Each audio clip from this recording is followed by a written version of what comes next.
Assalamualaikum warahmatullahi wabarakatuh. Perkenalkan, nama saya Laura Oktaviani dengan NIM 210040017 dari Program Studi Teknologi Pendidikan sesi 019 kelompok 2. Ingin menyampaikan materi tentang administrasi peserta didik. Administrasi merupakan suatu proses yang dilakukan oleh suatu personil atau kelompok dalam suatu organisasi untuk mencapai tujuan organisasi tersebut. Sedangkan peserta didik, murid dan siswa dalam KBBI berarti orang atau anak yang sedang berguru.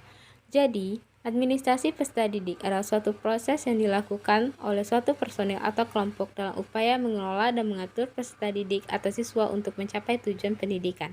Adapun tujuan dari administrasi peserta didik yaitu secara khusus sebagai peningkatan pengetahuan, kemampuan, dan psikomotor peserta didik, menyalurkan dan mengembangkan kemampuan umum, dan menyalurkan aspirasi, harapan, dan memenuhi kebutuhan peserta didik.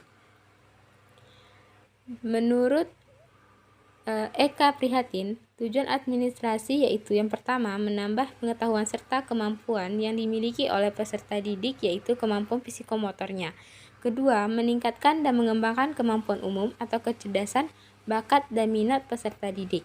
Yang ketiga, menyalurkan aspirasi, harapan, dan memenuhi kebutuhan peserta didik. Tujuan administrasi peserta didik menurut McNew adalah membantu semua peserta didik belajar bagaimana menggunakan waktu luang mereka secara lebih bijaksana, membantu semua peserta didik meningkatkan dan memanfaatkan secara membangun dalam bakat dan keterampilan unik yang mereka miliki, membantu semua peserta didik mengembangkan minat, bakat, dan keterampilan kreasi baru, membantu semua peserta didik mengembangkan sikap yang lebih positif, membantu semua peserta didik meningkatkan pengetahuan dan keterampilan mereka dalam fungsinya sebagai pemimpin atau anggota kelompok, membantu semua peserta didik mengembangkan sikap. Lalu proses administrasi peserta didik, yaitu perencanaan dan penerimaan siswa baru. Dalam perencanaan ada beberapa kegiatan yang dilakukan yaitu penetapan daya tampung sekolah, penetapan syarat calon siswa, dan oleh Depdikbud, maka seluruh sekolah biasanya menggunakan aturan tersebut. Yang ketiga, penetapan panitia penerimaan siswa baru. Lalu ada pun yang kedua yaitu pengaturan disiplin dan tata tertib sekolah. Yang terpenting dalam kegiatan ini adalah bagaimana tegaknya disiplin yang baik di sekolah dan siswa patuh akan tata tertib sekolah tersebut. Lalu yang C, pembinaan kesiswaan. Dalam kegiatan ini dapat dilakukan melalui 4 jalur yaitu organisasi kesiswaan, latihan kepemimpinan, lalu ada instrumen administrasi peserta didik. Catatan data siswa untuk sekolah yang pertama, lalu yang kedua ada catatan siswa untuk masing-masing kelas, yang ketiga buku atau daftar keadaan siswa, yang keempat daftar hadir siswa, dan yang kelima file penyimpanan berkas.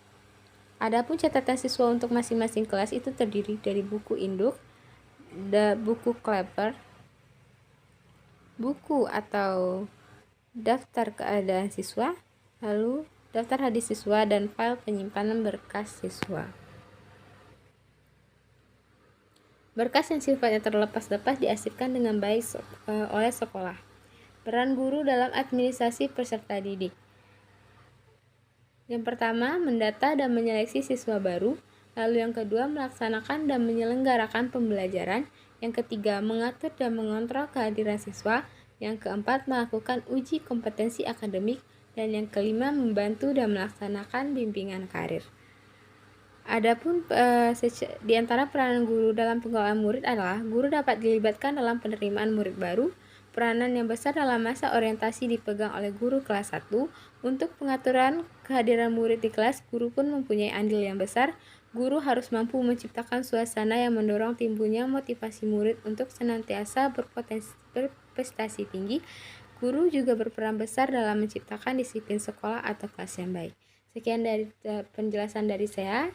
Saya akhiri dengan Assalamualaikum warahmatullahi wabarakatuh.